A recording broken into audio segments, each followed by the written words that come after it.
દાહોદના દેવગઢ બારિયાની મહિલાઓનો રેશન કાર્ડના નવા નિયમો સામે ઉગ્ર વિરોધ। આ મહિલાઓ રસ્તા પર ઉતરી આવી છે અને તેઓ સરકારના આ નવા નિયમોનો વિરોધ કરી રહી છે। દાહોદના દેવગઢ બારિયાની મહિલાઓનો રેશન કાર્ડના નવા નિયમો સામે ઉગ્ર વિરોધ કરવામાં આવ્યો છે। રેશન કાર્ડમાં ઘટાડાના સરકારી નિર્ણય સામે મહિલા સંગઠન દ્વારા કલેક્ટરને આવેદનપત્ર પાઠવાયું। અંત્યોદય રેશન કાર્ડમાં વ્યક્તિ દીઠ 7 કિલો અનાજના નિર્ણયથી ગરીબ પરિવારમાં ભારે રોષ જોવા મળ્યો છે। ગરીબ પરિવારને 35 કિલો અનાજ પૂરતું ન હોવાની મહિલાઓની રજૂઆત છે। પરિવાર દીઠ અનાજનો જથ્થો વધારવાની મહિલાઓની મુખ્ય માંગણી છે। રેશન કાર્ડ, આધાર કાર્ડ અને KYCની મુશ્કેલીઓ દૂર કરવા વિશેષ સહાય કેન્દ્રની માંગ કરવામાં આવી છે। ગામના આગેવાનો પર નિર્ભર રહેવાને બદલે સીધી સુવિધા પૂરી પાડવાની માંગ કરી છે। દાહોદ કલેક્ટર કચેરીએ મહિલાઓએ પોતાની વ્યથા રજૂ કરી અને યોગ્ય ન્યાય કરવાની માંગ કરવામાં આવી છે। મારું નામ નાયક સવિતાબેન બચુભાઈ છે। હું આંખડીથી આવું છું। મેં એક વિધવા બેન છું અને મારે અંત્યોદયની રેશન કાર્ડ છે, જેમાં 35 કિલો અનાજ મળવા પાત્ર છે।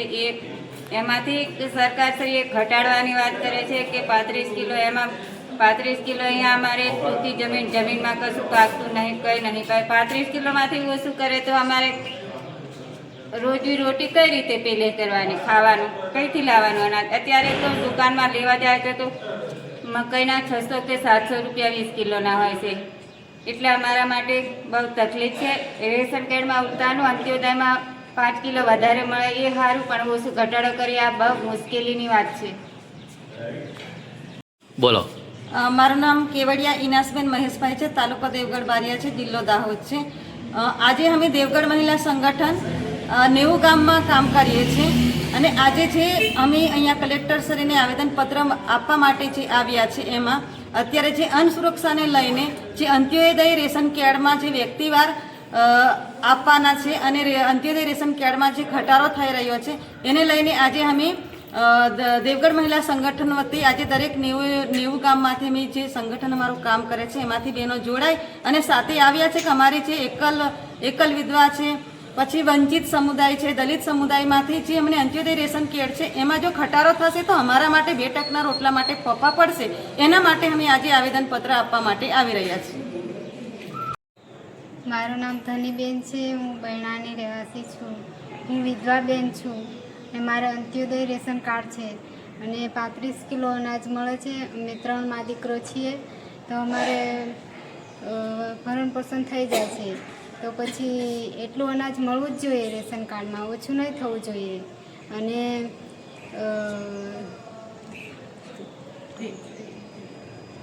ઘઉં, ચોખા અને દાળ ને ચણા તો દર મહિને મળે છે, પણ તેલ તહેવારો હોય તો એ જ મળે છે। મોટા તહેવારો આવે ને તો એ જ મળે, તો દર મહિને મળવું જોઈએ। બોલો। મારું નામ છે નાયક કુસુમબેન પુનાભાઈ, ગામ સાગટાળા, તાલુકો દેવગઢ બારિયા, જિલ્લો દાહોદ। જ્યારે મારું અંત્યોદય કાર્ડ છે અને અંત્યોદય કાર્ડમાં 35 કિલો અનાજ મળે છે, એ પણ મહિનો નથી ચાલતું તો બીજી મજૂરી કરવી પડે છે અને અનાજ મેળવવું પડે છે। તો અમે તો અનાજ ઓછું કરશે તો અમારે કેવી રીતના જીવન જીવવાનું?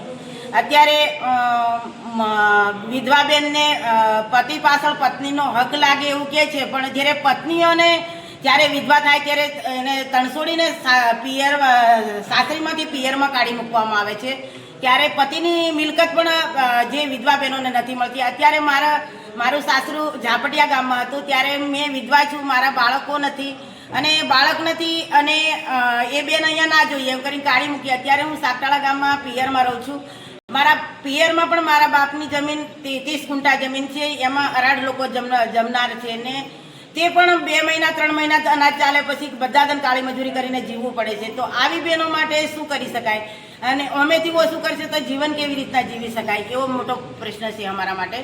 અને અમે જે દેવગઢ મહિલા સંગઠન વતી અમે અહીંયા લગભગ અમારા 90 ગામમાં કામ કરે, જ્યારે પંચમહાલ જિલ્લો હતો ત્યારથી સંગઠન બન્યું હતું। અત્યારે અમારી જે ગરીબ આદિવાસી દલિત બહેનોનું અમારું સંગઠન છે।